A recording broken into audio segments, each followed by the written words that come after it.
नारद जी कहते हैं हमने खूब देखा, तीर्थों को भी देखा, गृहस्थों को भी देखा, संतों को भी देखा, वहां भी सब गड़बड़ है। बहू रानी सास ससुर की सेवा तभी तक करती है जब तक तिजोरी की चाबी नहीं दी जाती, और जहां तिजोरी की चाबी हाथ में आ गई सो ही कान ठोक दिए पतिदेव। सुनो जी, तुम्हारे लिए अपने माता पिता सखी सहेली भाई बंधु सब छोड़ दिया मैंने, अब तुम भी सबको छोड़ो, बस हम दो और हमारे दो, बाकी सबकी छुट्टी करो।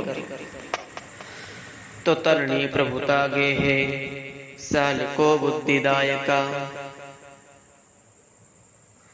कन्याभिक्रयणो लोभा दंपत्ति नाम चकलकनम। अन्य संबंधों की तो क्या कहें, दाम्पत्य जीवन में ही संग्राम मचा रहता है। ये गृहस्थों की विडंबना है। नारद जी कहते हैं हम तो ये दुनियादारी देख करके दंग रह गए भाई। ना गृहस्थों के यहाँ शांति, ना संतों के यहाँ शांति, पूरे संसार में अशांति ही अशांति। हमने सोचा अब किधर जाए भैया, हमारा तो मन और खराब हो गया।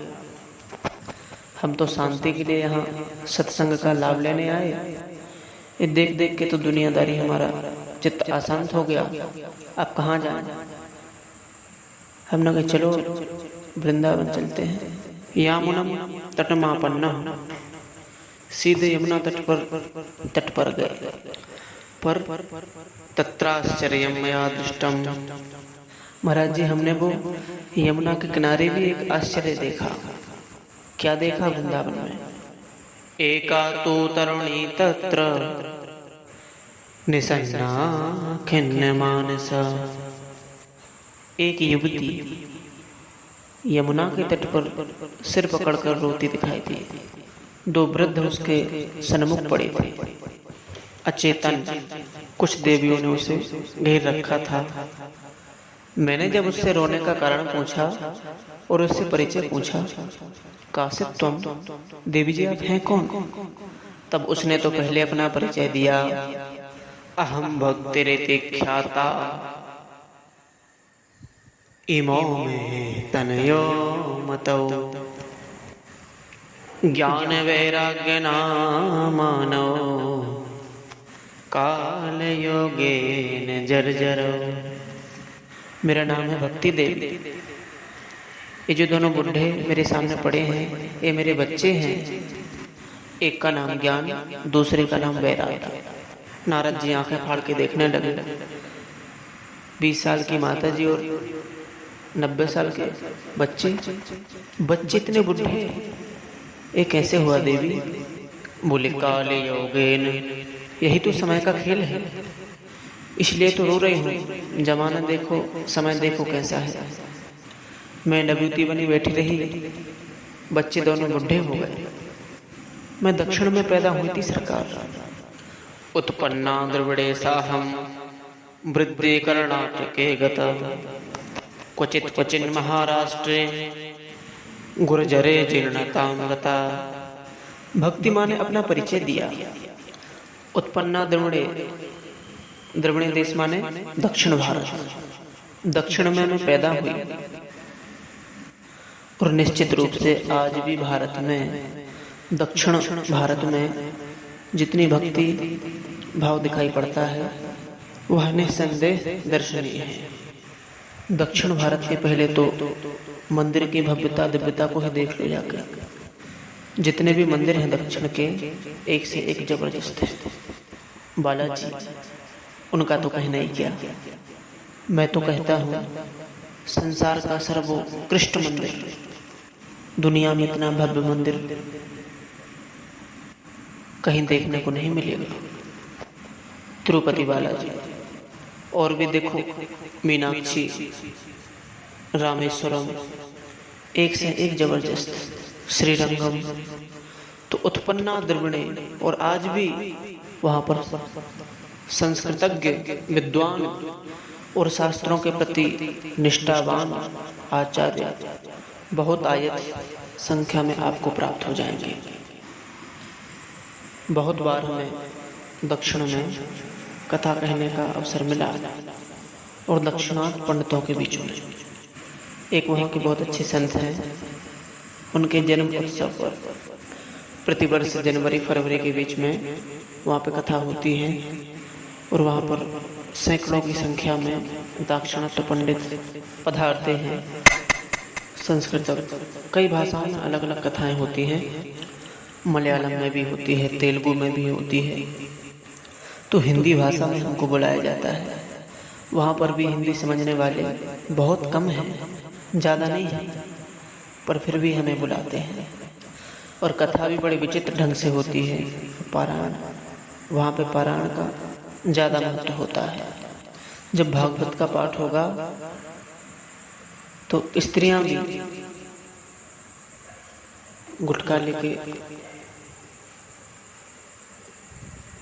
साथ में बैठेंगे और पाठ करेंगे सस्वर, क्योंकि संस्कृत का बहुत अच्छा ज्ञान है।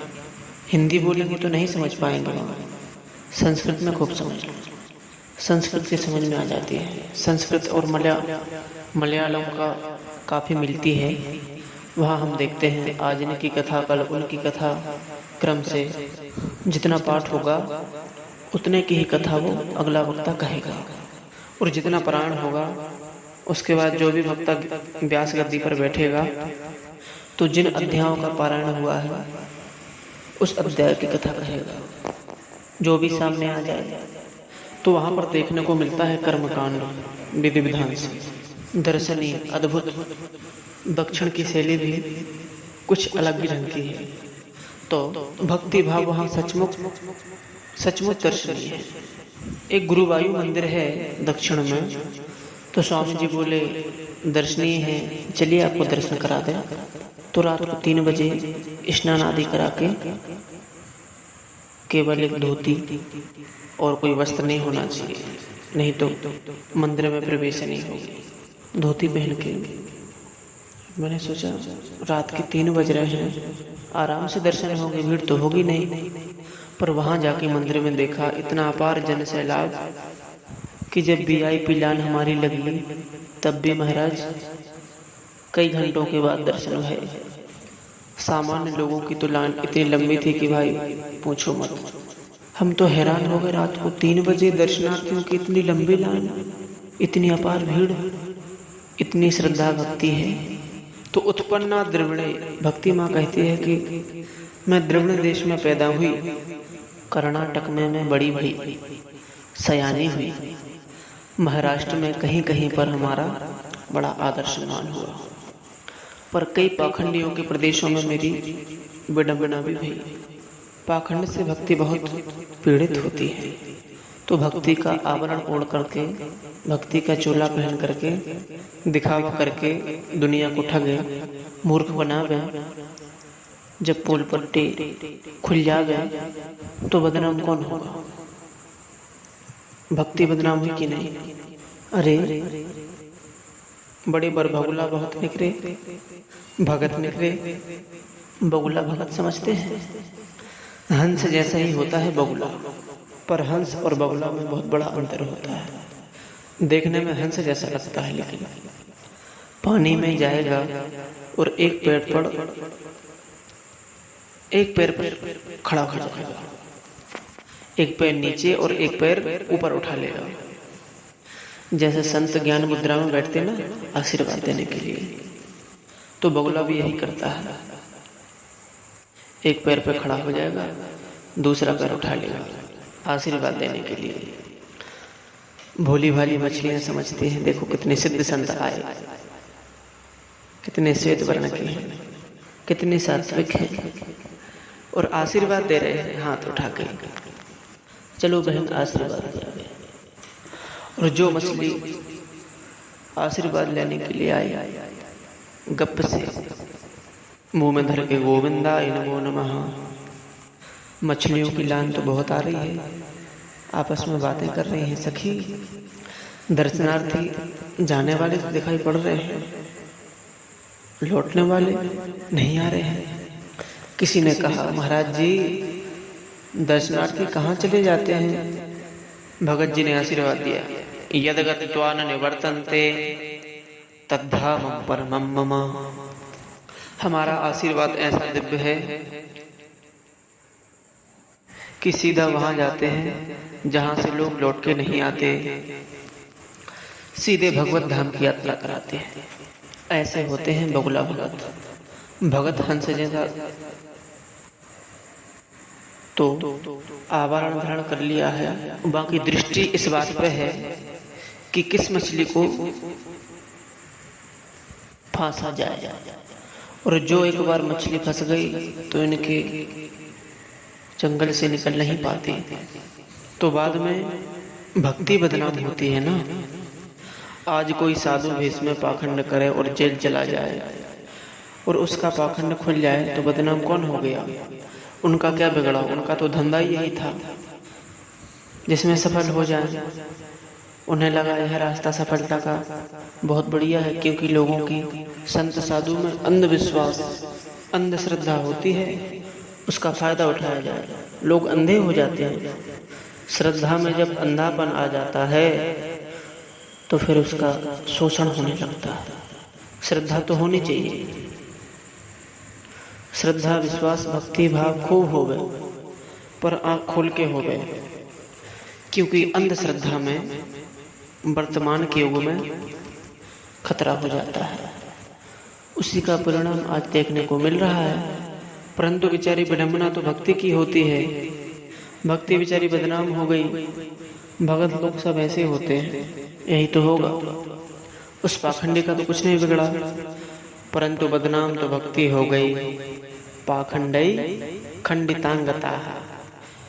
भक्ति बहुत दुखी होती है, इसलिए रो रही है।